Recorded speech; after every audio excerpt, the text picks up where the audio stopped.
Hey, what is, oh wow, that was loud. I kind of scared myself. Okay, cool. What's going on, everyone? I hope you guys are doing really well. Um, I wanted to take a really cool, interesting slant on testimonials. So, hopefully, at this stage, you've at least got one testimonial for your offer. Most of the people we work with are established businesses, so they definitely have, a deck of testimonials on hand. This is what I wanted to actually point out to you guys is testimonials are so critical to what the brand is that you're representing, and I'll tell you why. So testimonials are treated a lot like social proof, and this is all true. People get excited about social proof, especially in the age of a digital currency, is you've got to be aware of like who is actually looking to procure your services, who has, and then what were their actual thoughts on those services. And so social proof gets thrown around a lot, whether it is an actual testimonial video or if it's like a screenshot of what people have said about working with you, and you'll see people posting those wins all the time. Let me tie it back to what exactly is interesting about this as it relates to branding. And so when you make a promise, a brand promise of like, hey, here's what we do. This is how we do it. We get XYZ results for our clients. This is the people that we serve. Here's what you can expect through our proprietary process. What you're actually saying is that, hey, we have got this dialed in and this is what you can believe and you can trust that we're going to deliver. The other end of that promise is making sure that the testimonial actually reflects and echoes back what your original promise was. So I talk about it a lot in terms of branding, but I haven't tied it back. I've never made this point before, and I hope that this is helpful to you. Branding is what people say about you when you leave the room. Testimonials are very much the same. Testimonials are not what you wished you would have heard. Testimonials are what you were actually remembered for delivering. What that does is it actually takes somebody who is considering what you're doing or has got somewhat warmed up and interested, and it actually takes them through the perspective of working with you through another person's eyes. What that literally is your actual brand. So essentially, your testimonials are representing what your brand is. It's representing what your actual offer is and what are those competitive differentiators that other people can't like hold a candle next to you. Why you charge the premium rate you do, why you have the type of clients and the upgrades that you get are all tied back to this promise.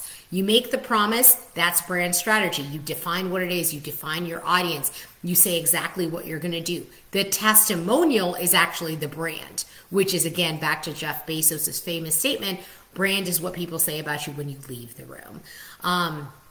So I've been noticing that a lot of people don't see the connection between what it is that you're strategizing and what you're showing up with, and then also making sure that on the other side of it, the testimonial reflects what you intended to. So here's something you can do. Let me know if you're here, by the way. Say what's up, say hi, give me some love. Is I want you to take a look at your testimonials. And if you haven't done this in a while, then just refresh, go back and look at it. See what the patterns are. Most often than not, there's going to be like about 70% of people are going to point out or agree on what they believed was like the central valuable thing from what you did for them. You need to be able to understand what that looks like. You need to understand exactly how to say that, how to connect with your audience, how to connect with prospects on what it is that you promise. So what happens with that, imagine with me for a second, you know exactly what 70% of your people are saying. Maybe it's a little bit different than what you thought people were going to say about your offer. Let me tell you this, that happens all the time. Instead of unintended consequences, it's like unintended benefits. So you end up having some kind of secret sauce. You end up doing something that you weren't even expecting to do because you might be blinded to what you're actually super good at and you just do without thinking about it. I want you to pay attention to that. When you identify what those one or two things are, I highly suspect it's not going to be beyond one or two things that people remember and all kind of coalesce and agree to. I then want you to take those things and actually thread them into your brand messaging. So what this does is from the get-go, if you're talking about this during the brand messaging part, when you're actually putting it into your copy, putting it into your landing page, when people go into your group, they're seeing this message come through. It's coming through in your live videos. What this ends up doing is it creates a common thread. Your marketing says, I do X. Then they read something else and they go to your Facebook private group, your Facebook group, and then they also see, hey, they say they do X. Then after that, they may land in your funnel. Then they're like, oh, yeah, they say they do X. And they're also showing me the social proof by virtue of these testimonials that also say this person is really good at doing X. So what does that do?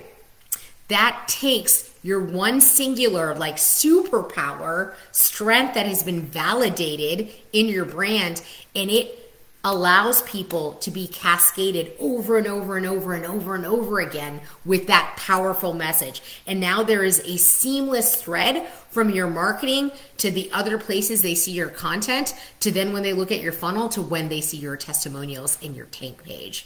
That creates a super solid messaging strategy that when somebody is on the cusp, is going to create bigger conversions for you.